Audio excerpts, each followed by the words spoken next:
Right, let's get started on this shadow purple blanket. This is all I had left from 2 skeins,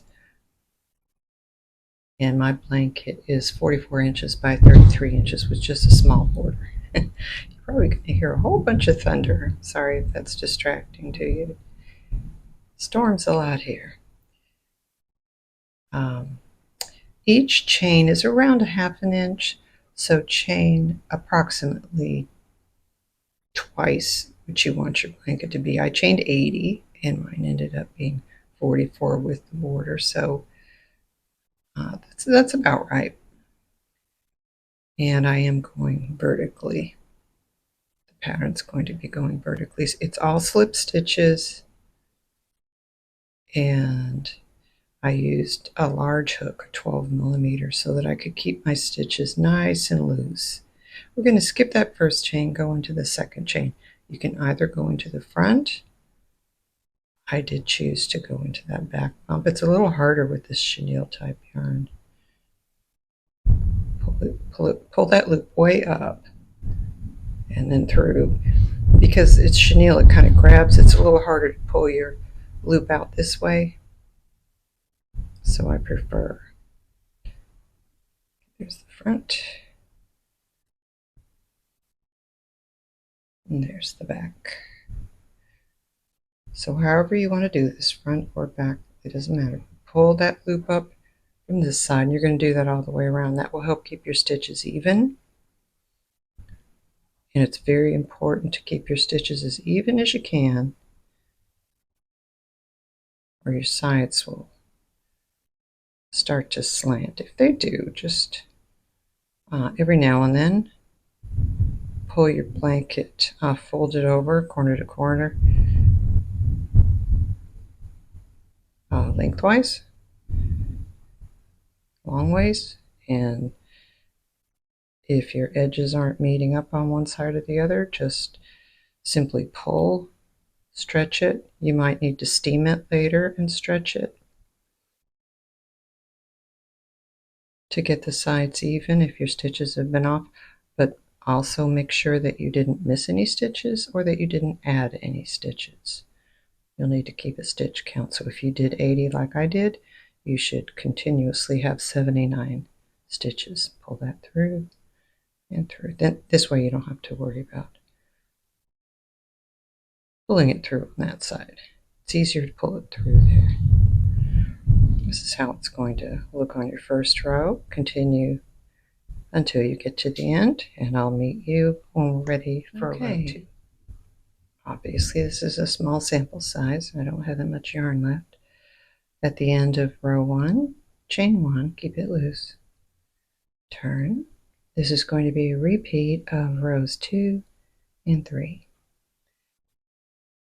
I'm on the back side now, and I know because my tail from my original chain is on the right. Anytime I'm on the back side, I'm going to go into the back loop back here of every stitch and make my slip stitch. Again, pull it up, back loop only all the way across. One reason why your blanket might go sideways or slanted at the edges is it's quite common for your stitches to be bigger on one side than the other. You start slanting on one side or the other. So it's really important to keep your work right in front of you, front and center. Keep pulling it over.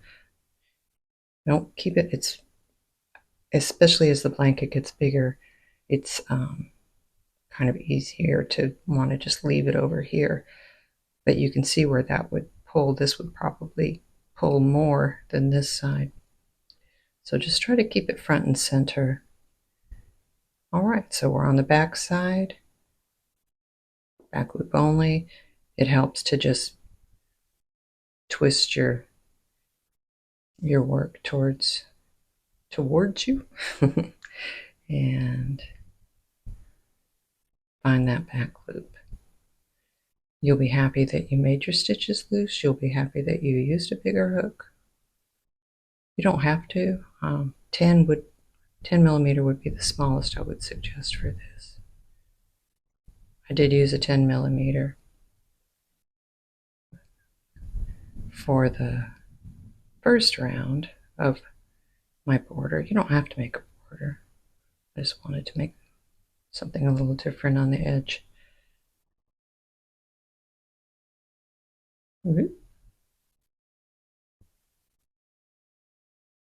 Okay, continue on. There it is. Trying to look at the screen here. Lost my loop. I will meet you at the end of row 2, and then we'll have row 3, and you'll know your rows 2 and 3, 2-row repeat. All right, I'm at the end of my row 2. Here's my last back bump. I want to pull this over this loop from the previous row. You don't have to. You can just go into the back loop. I tried both ways, and I found if I did this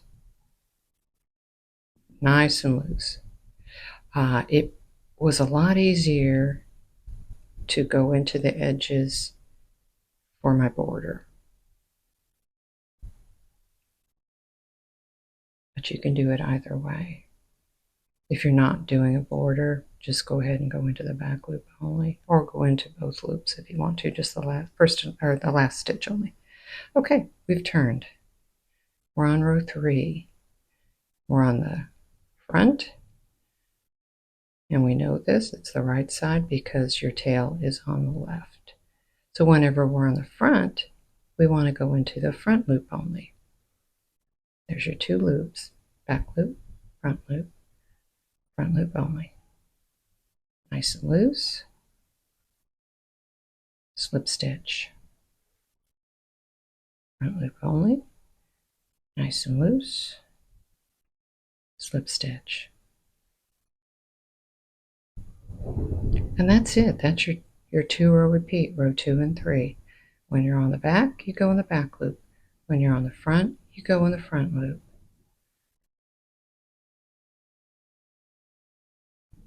I'll meet you at the end of this row. It's already okay. I'm at the end of row 3. We're in the front. We're going to go in the front loop only. Now this row is a little trickier to do the end. It will slow you down a little bit. Find that loop and pull it over. But for me, it was worth it because it made it easier in the long run to do the border. So go in that back loop, find this loop, bring it through nice and loose. This actually makes a very tight edge. It's not going to stretch much, so you want to keep it loose so it doesn't pull in a nice loose chain, and turn it. This is how it's going to look on the back. You end up with a double chain and then a single line. On the front, it leaves just this single line. It's so pretty. And it's almost looks to me like a lattice where these cross over, or like you made some X stitches, but you didn't. It's a lot easier.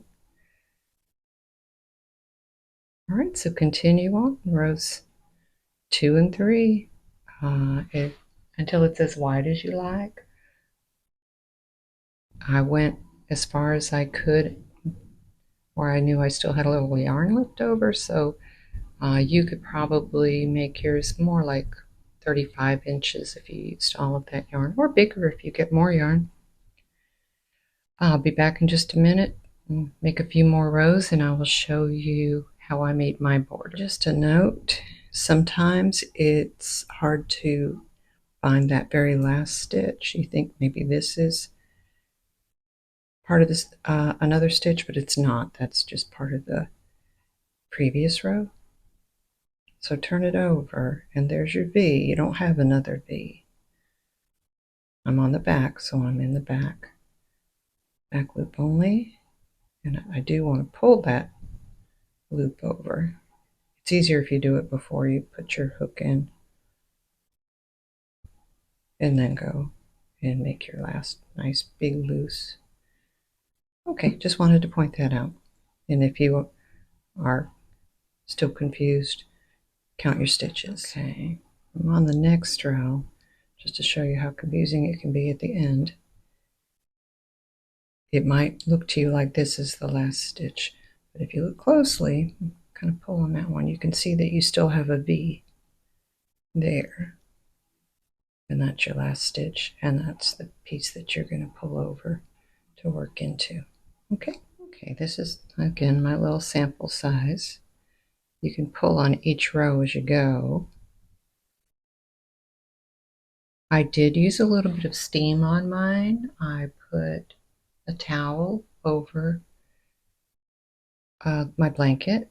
It was a little bit pulled in on one side, and I used the steam iron. Don't ever let the iron touch your yarn, or you can just use a steamer, or you can wash it, and while it's wet, pull it and pull it into the shape that you want. So that worked for me. It was just a little bit off. I was in a hurry. It's a good idea every now and then to pull this down, have that edge straight, keep going across. If you're a little off somewhere, kind of just tug on it a little bit. That just means that your stitches were tighter or looser on one side or the other. Maybe your edge stitches were a little bit tight. Yarn is very forgiving. All right, so this is how the front's going to look. Isn't that pretty? Really like that. This yarn's really soft too. I kept working lots of different stitches. It's a little difficult with this chenille type yarn to find a stitch that shows well. So I just kept trying different stitches, and I like this. Now on the back, it's a little harder for you to see, I think, but it almost looks like a chain here, and then a line, like a braided line, and a chain, and a braided line, and a chain. So it's very pretty on the back as well. Okay, so let's get started. I'm going to switch over to my 10 millimeter. I almost forgot that I want to actually end on my row 3. I'm on the front, but I want to go ahead and complete a row 3. Chain 1, we're going to work down the side. So in that same stitch,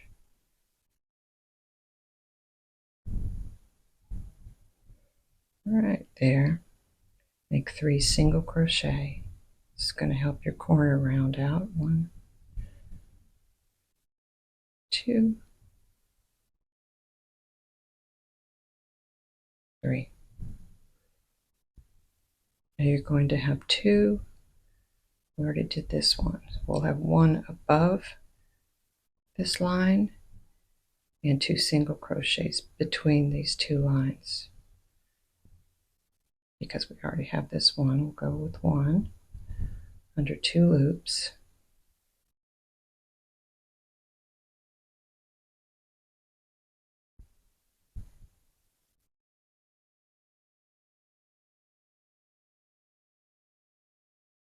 You'll be very happy that you made your stitches loose on the end. With this yarn, you can just kind of feel it.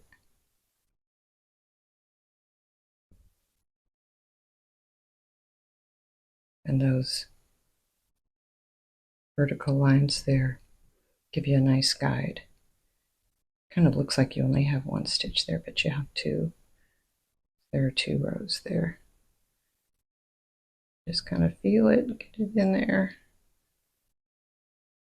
Okay. When you get down to the corner, you're going to do 3 more. 1, 2, 1, and I'm at the corner. So I want to make 3. I'm going to work over that tail when we come around. 3 single crochet in the corner, just to keep it nice and round. If you prefer, you can do a single crochet, a chain 1, and a single crochet. Either way works. So now we're here at the, actually your beginning chain row, and go into both loops there. Work over that tail so you don't have to weave it in later with your single crochet. And that's just giving you a nice finished edge. So in each corner, 3 single crochet, then you'll have another single crochet here, 2 here, 2 here, 2 here, 1 here, and then your corner. And then come all the way across the top with single crochet, and I'll meet you when we get back to the beginning. Okay, I've reached the last stitch of my round 1. There are my 3 corner stitches. I'm going to go into the back loop only here. Put that yarn over, take your second color, mine is almond, give yourself a good tail, and pull that through.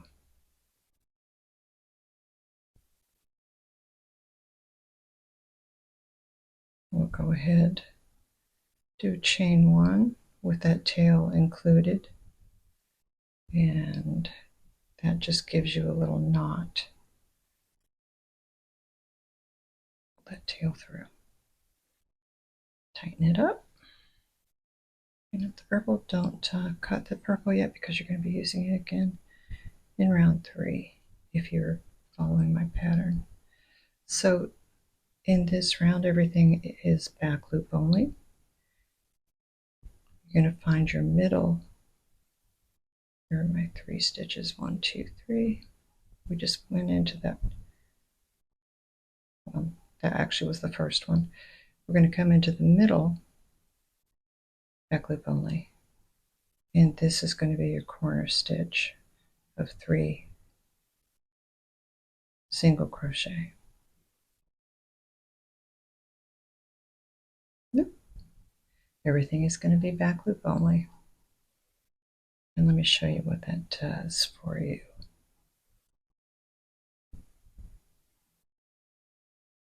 There's your back loop, there's your front loop.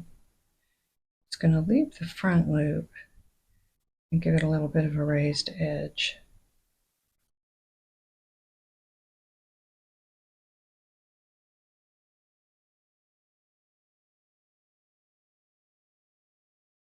Let's do one more. Back loop only. Now, see that? Gives you that raised edge, and then the purple is peeking through. I think that looks really pretty. Okay. When you get down to your corner stitch again, it's going to be the single crochet in the middle of the 3 single crochets from the previous round. Go in the back loop. These are loose because I've already gone around once. Continue on. Every corner gets 3 single crochets, back loop only, all the way around, and I'll meet you when we get back here.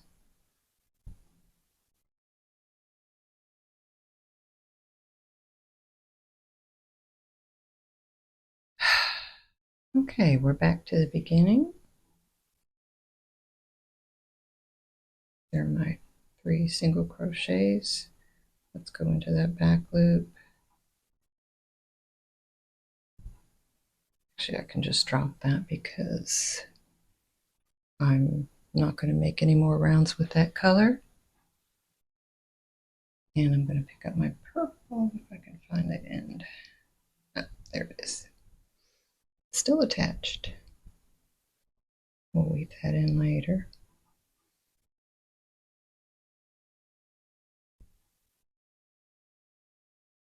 All right. Pull tight. There's our round. Okay. I'm in the back loop again. Go ahead and chain 1. And let's go ahead and make a single crochet.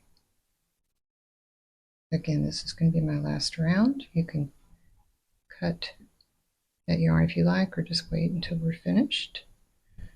Make sure you're going into the back loops. This is the center of my last corner, so that's going to be my new corner. So 1,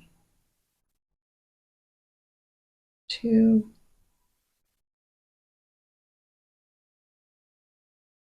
and 3, back loop only. Same thing all the way around. Just want to do a few stitches so I can show you how it looks. Got a little fuzzy there. All right, back loop only.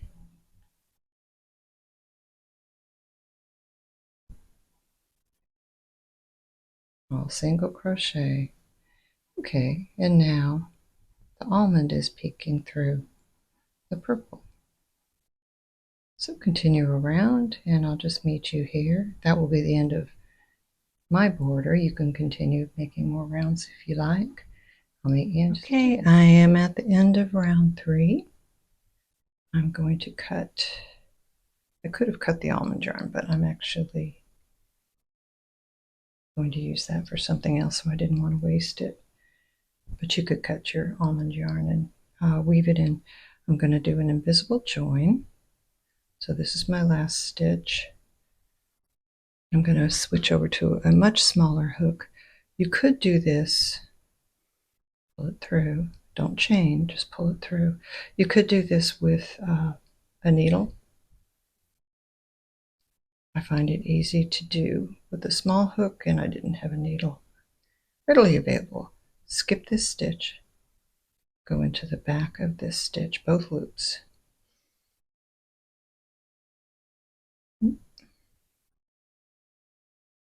If you had a needle, you would have this threaded and you would just be pulling it through these 2 loops. So I'm just going to pull that through, keep it kind of loose. All you're doing is replacing one of these V stitches and it just looks invisible. Now, see where that yarn is coming through this V stitch there for the front and back loop. Put your hook in the back here. Grab your yarn. Again, if you have a needle, you're just going to be pulling it through. Keep it loose. You don't want that stitch to disappear. You want to make it about the same size as your others. Can't even tell. And from there, you're just going to weave it in back and forth about 3 times. Usually works up and down if you want. And the same with this and this. Other than that, you've already woven in your tail. So that's it. And that's what it looks like in the back. It's very cute, very, very soft.